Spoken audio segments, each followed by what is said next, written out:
예, 여러분 안녕하십니까? 예, 빠박쌤이에요. 자, 이번에는 노벨 물리학상 해설 시리즈 일곱 번째 시간이고요. 예, 1961년부터 1970년까지 노벨 물리학상에 대해서 알아보도록 하겠습니다. 자, 시작해 보겠습니다. 예, 1961년도 노벨 물리학상은 로버트 호프스테터 그리고 루돌프 메스바워. 예,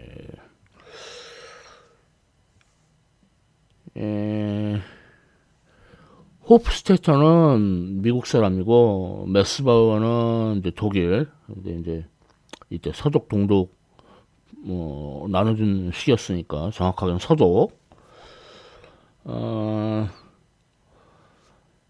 그러니까 호프스테터는 핵의 어떤 그 내부 구조에 관한 연구로 이 상을 탔고요. 메스바워는 이게 한 이름 하는데 메스바워 분광학이라고 해서 원래는 이제 빛을 내놓으면은 그 반동으로 튕겨나가야 되잖아요. 그런데 결정 안에는 이제 그 막 붙들려 있으니까 그런 반동이 제거가 될 수가 있어요. 그래서 원자가 결정 구조에 내장되어 있는 경우에는 반동이 제거될 수 있단 말이에요. 근데 이걸 이용해 가지고 주변하고 어떻게 연결이 돼 있고 등등등등 그런 거를 파악할 수 있는 정보를 제공을 해줘요. 그게 메스바워 분광학이거든요. 예, 그런 본인의 이름을 딴 그런 아주 대단한 업적으로 1961년 노벨 물리학상을 탔습니다. 자, 다음 1962년 노벨 물리학상은 레프 란다우. 란다우 이 사람은 뭐 일반인들은 잘 모르겠지만 저 같은 경우는 이제 물리학과 대학원에서 공부할 때 란다우의 책으로 공부를 했었거든요. 아주 여러 업적이 있는 사람인데 특히 이제 62년 노벨 물리학상을 탄 거는 그 헬륨이 초유체다, 슈퍼플루이드. 그러니까 그래서 마찰이 없어요.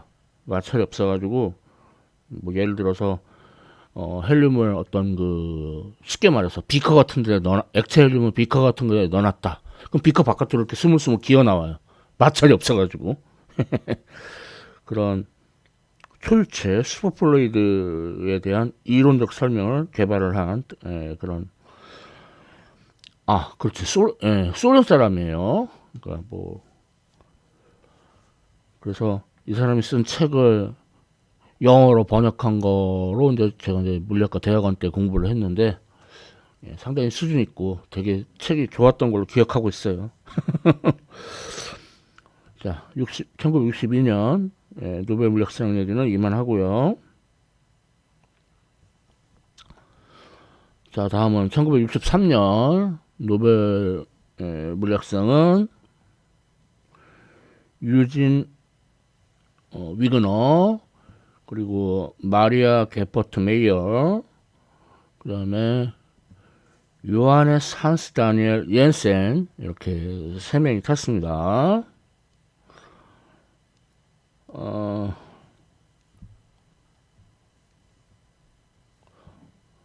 자, 위그너는 헝가리에서 태어났다가 이제 미국으로 갔고, 자, 마리오 게퍼트는 이제 독일,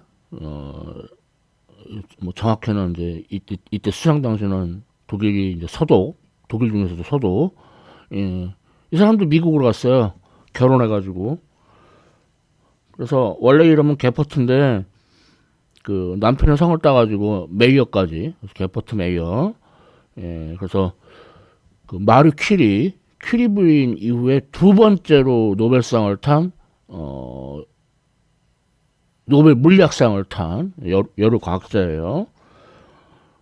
노벨 화학상에는 또 여자분이 몇 명 계시긴 한데, 예, 물리학으로는 두 번째. 그 다음에 이제 옌센도 이제 소독 사람이라고 할 수 있고, 그래서 위그너는 핵을 이루는 그 양성자하고 중성자를 합쳐서 핵자라고 하거든요. 그래서 그 핵자와 핵력의 그 특성을 이제 설명한 그런 업적이 있고, 그 다음에 게퍼트 메이어하고 옌센은 핵 핵에 대한 이제 껍질 모형이라고 부르는 그런 모델을 개발을 한 업적이 있어요. 네, 그래서 그런 걸로 노벨 1963년 노벨 물리학상 탔습니다. 자, 다음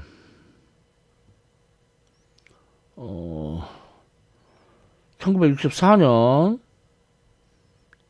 노벨 물리학상은 찰스 하드 타운즈, 그 다음에 니콜라이 겐다니예비치 바소프, 그 다음에 알렉산드르 미하일로비치 프로호로프, 예, 이런 사람들이 탔는데, 타운즈는 이제 미국 사람이고요. 바소프하고 프로호로프, 이 사람은 이제 두 사람은 소련 사람이에요. 그래서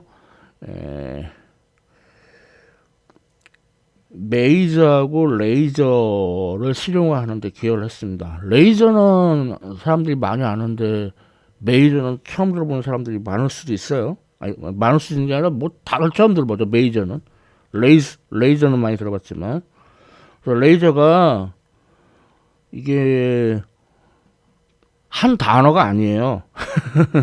원래는 레이저가 light amplification by stimulated emission of radiation. 그래서 LASER. 그래서 레이저가 된 거예요. 그래서 이제 뭐냐면은 에너지 상태가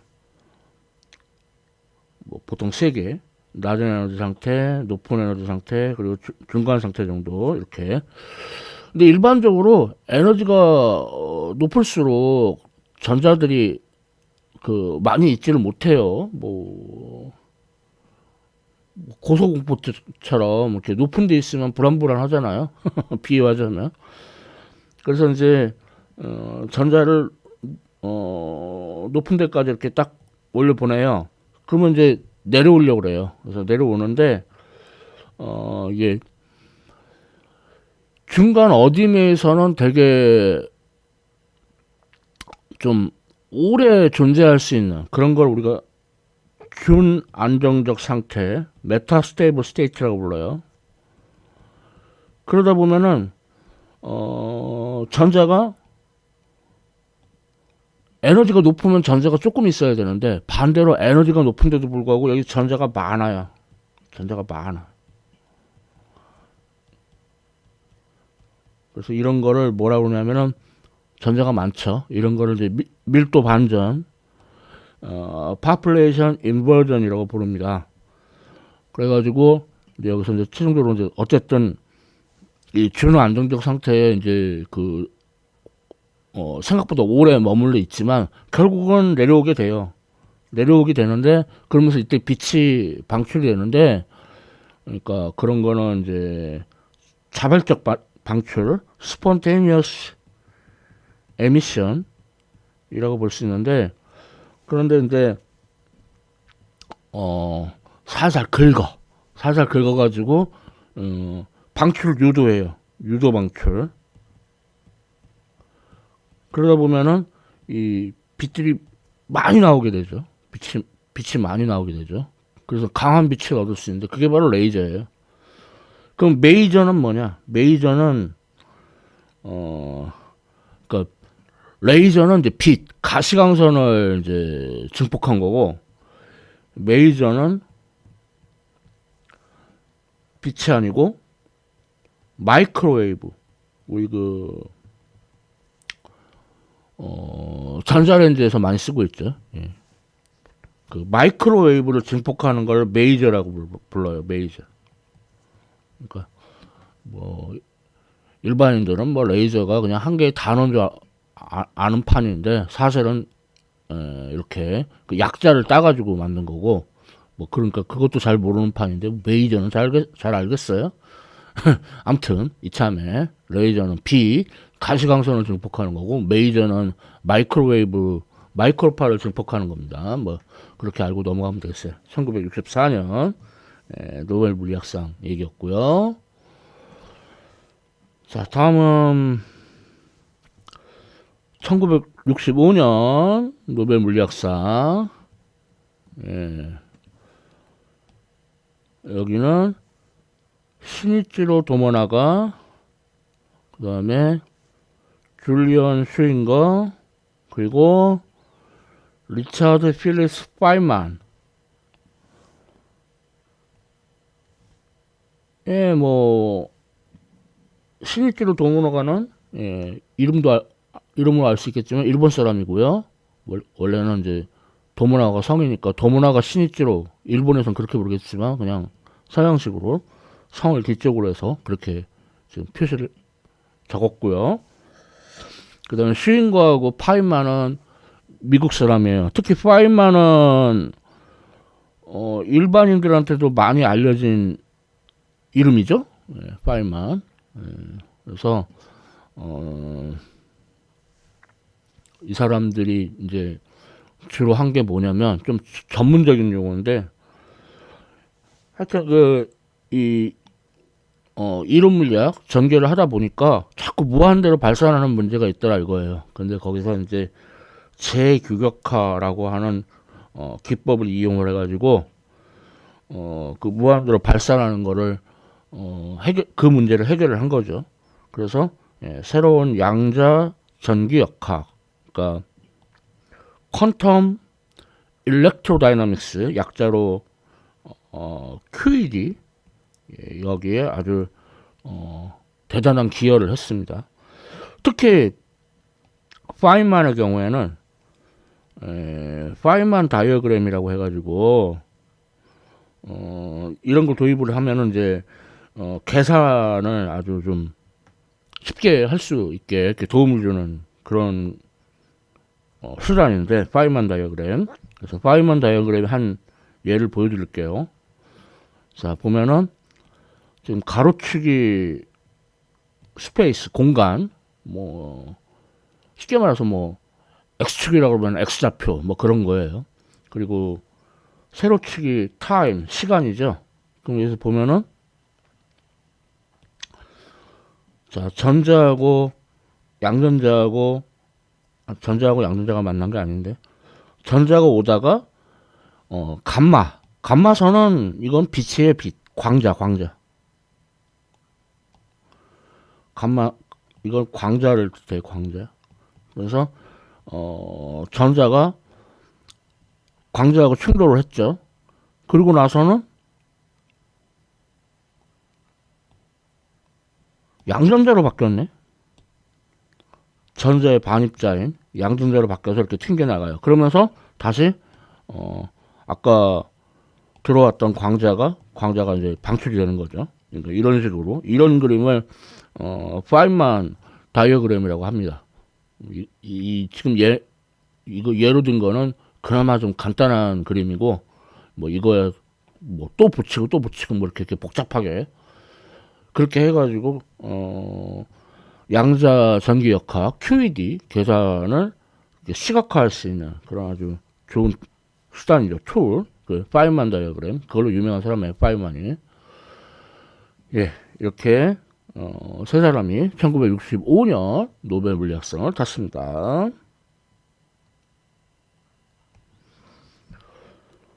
자, 다음은 1966년 노벨 물리학상은 알프레드 카스텔레르 라는 사람이 탔는데,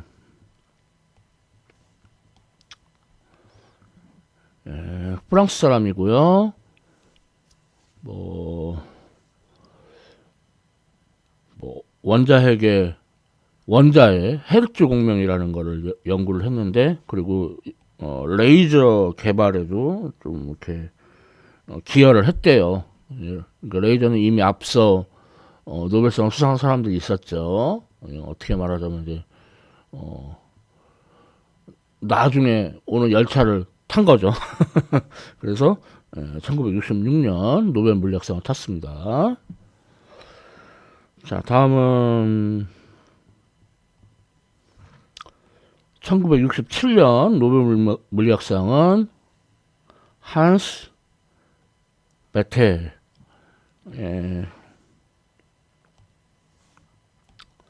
자, 이 사람은 독일에서 태어났는데 미국으로 건너갔고,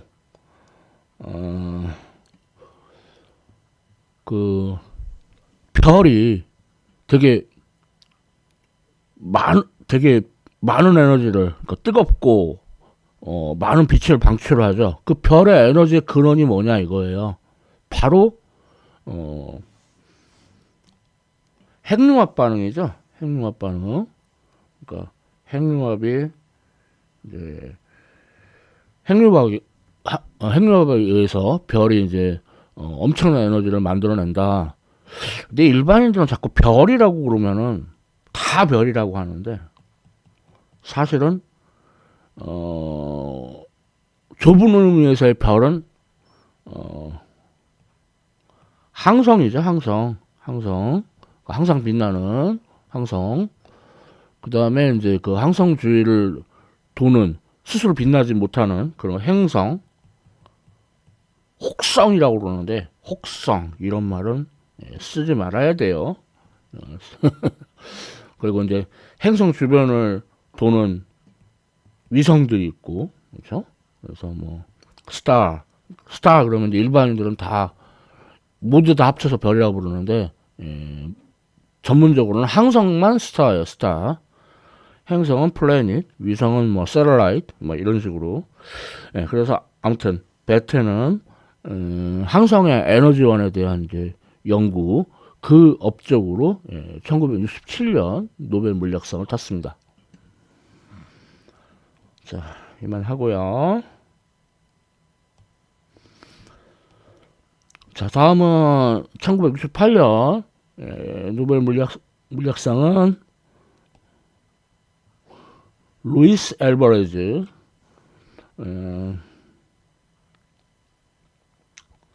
이 사람은 미국 사람이고요.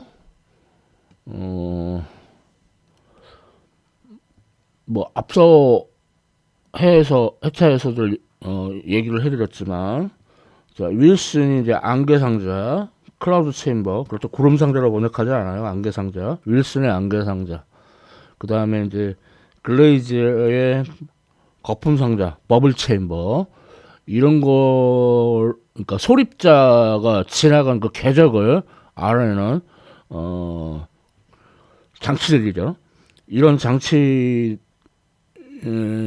하고 관련돼 가지고 이 사람들이 노벨상을 탔었죠. 자, 루이즈 알바레즈는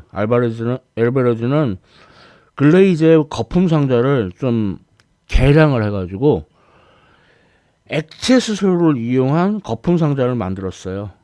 액체 수소를 이용한 거품 상자.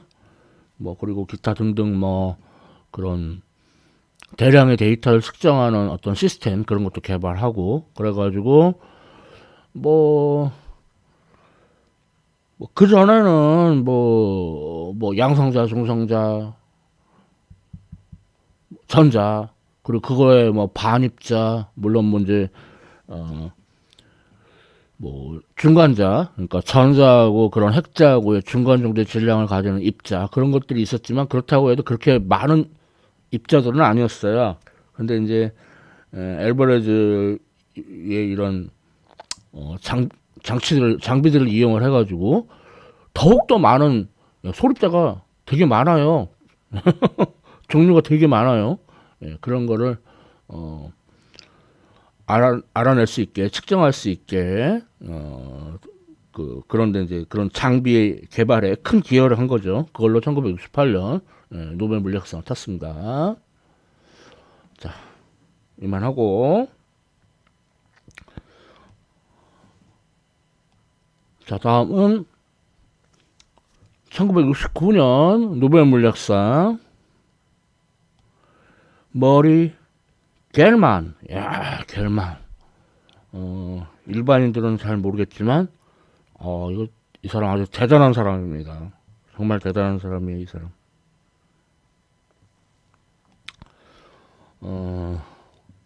미국 사람이고요. 왜 대단하다고 얘기하냐면은, 우리 원자,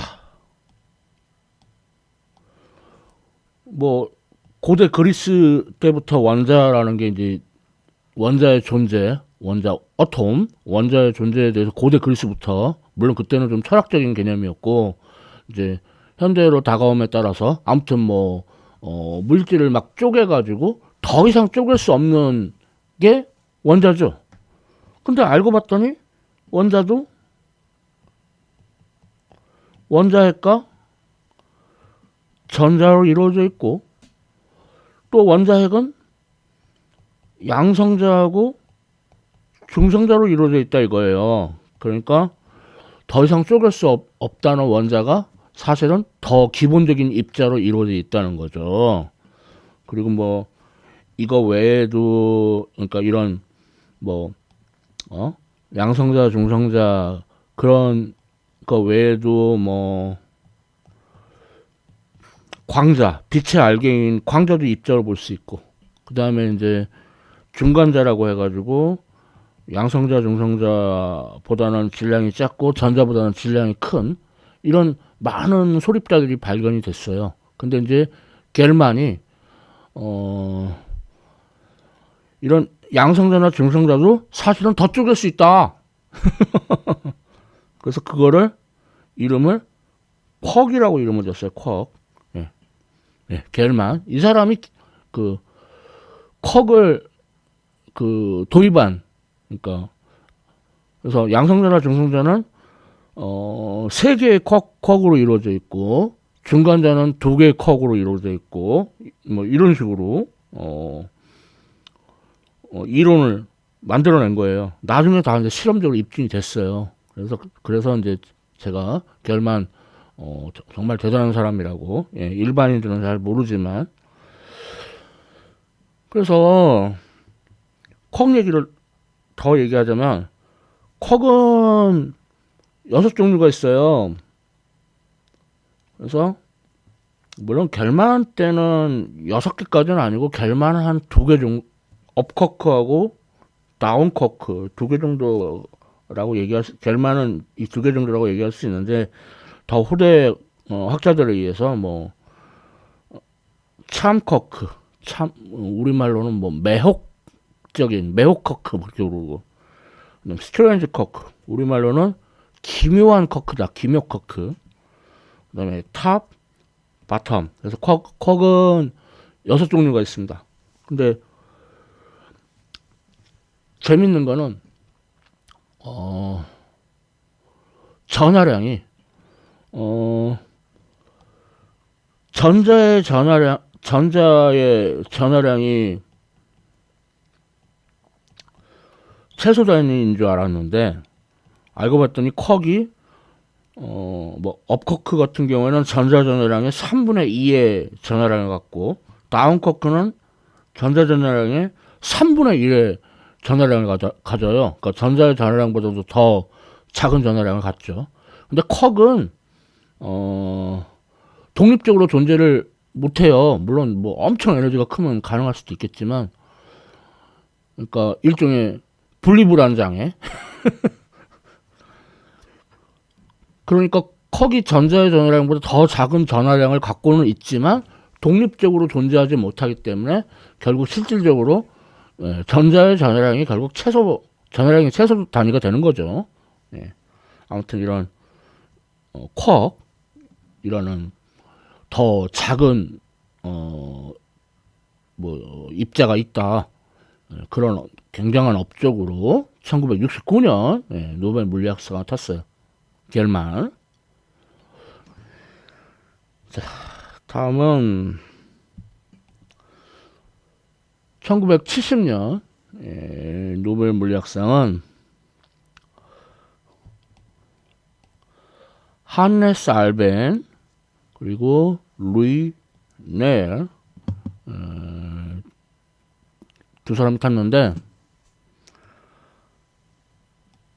한네스 알벤은 스웨덴 사람이고 넬은 프랑스 사람이고, 그래서 스웨덴이면은 북유럽, 북극에 가깝죠. 그래서 그 오로라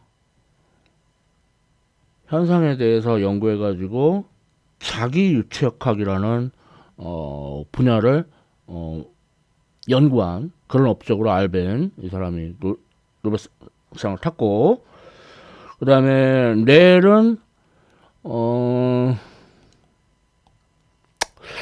그 자성, 그러니까 물질의 자기적 성질, 이렇게 크게 세 가지가 있어요. 상자성, 반자성, 강자성, 이렇게 크게 세 종류가 있는데,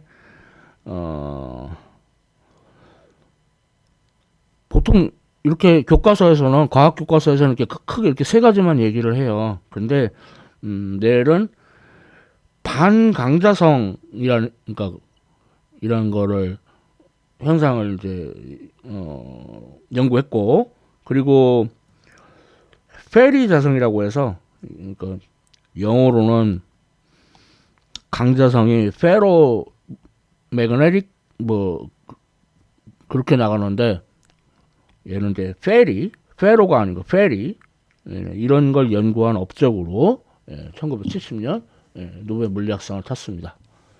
그래서 현대로 가까워짐에 따라 아주 굉장히 그 노벨상 탄 그 내용이, 그 수준이 굉장히 높죠.